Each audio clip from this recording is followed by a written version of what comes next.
Oh, hello, I didn't see you there. Hi, everybody. Jason here from Calgary, Alberta, wishing you Merry Christmas and Happy Holidays. I hope you're having a great festive holiday season, and I wish you all the best in 2018. In fact, this year for my Christmas card, I'd like to do something just a little bit different. I would like to do a dramatic reading of the greatest story ever told. So, as my Christmas gift to you, I'm going to do for you a dramatic reading of Die Hard. Let us begin. 'Twas the night before Christmas, and up in the tower, everyone was partying except one wallflower. John McClane missed his wife. Things just weren't the same since Holly had moved west and changed her last name. He tried to win her back, but still she said no, while unbeknownst to them, there was trouble below. A truck had pulled up, and who should disembark but 14 men whose intentions were dark. They spoke not a word and unloaded big crates. They cut the phone lines and locked all the gates. Carl swept the ground floor, shooting every guard dead, pew, pew, pew, while visions of bearer bonds danced in his head. John took off his shoes, making fists with his toes. It actually worked. Well, what do you know?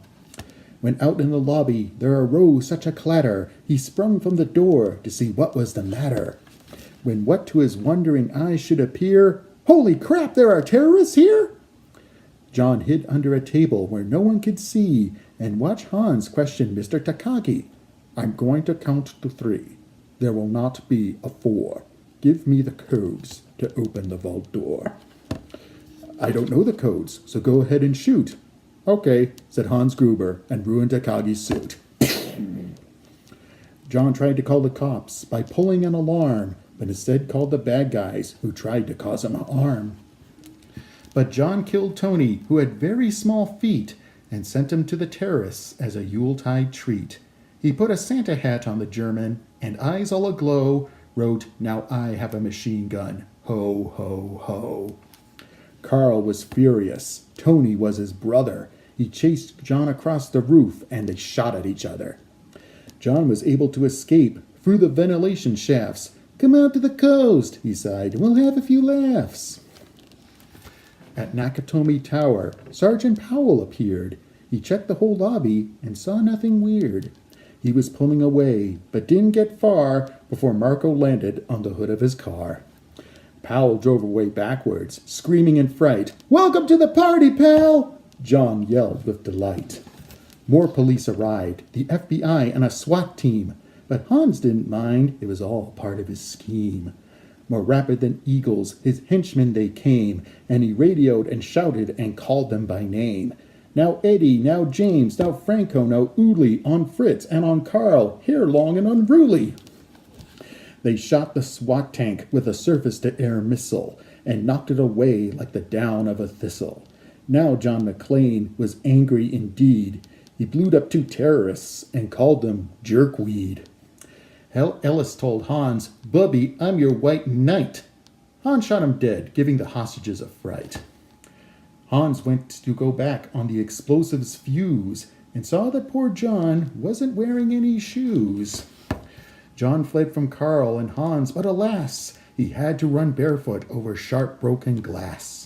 His feet, how they hurt, his soles, oh so bloody. John crawled to the bathroom and called his good buddy.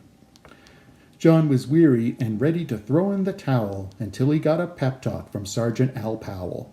Powell was chubby and plump, a right jolly old cop, and he trusted the cowboy in the tattered tank top. But a reporter was probing into McClane's life and revealed that Holly was actually John's wife. Hans quickly flipped over the gold picture frame. "It's a pleasure to meet you, Mrs. McClane." His clothes all tarnished with ashes and soot, John staggered to the roof, bloody and barefoot. The explosives were wired to the rooftop with care in hopes that the hostages soon would be there. John warned everyone the roof would soon blow as the chopper strafed him with high-powered ammo. Around his waist he tied a fire hose tight and, screaming an oath, jumped into the night. He dangled in the air and gritted his teeth while flames encircled the tower like a wreath. Fiercely fighting his way back inside, John yelled out, "Hans!"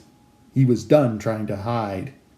He limped to the vault like an old man on crutches, only to find Holly in his filthy clutches. John dropped his gun, put his hands on his head. It seemed that he and Holly soon would be dead. But with a secret gun taped to his back, John shot Hans in a surprise attack. Hans fell out the window, still holding Holly's arm, and slowly, deliberately raised his firearm. The tenacious villain held on by his nails till John unhooked Holly's watch and said, "Happy trails!" Bearer bonds fluttered like fresh fallen snow as Holly embraced her blood-spattered bow. So Merry Christmas to all, and be kind to one another, and most of all, yippee-ki-yay, motherfucker. Oh, the weather outside is frightful, but the fire is so delightful. And since we've no place to go, let it snow, let it snow, let it snow.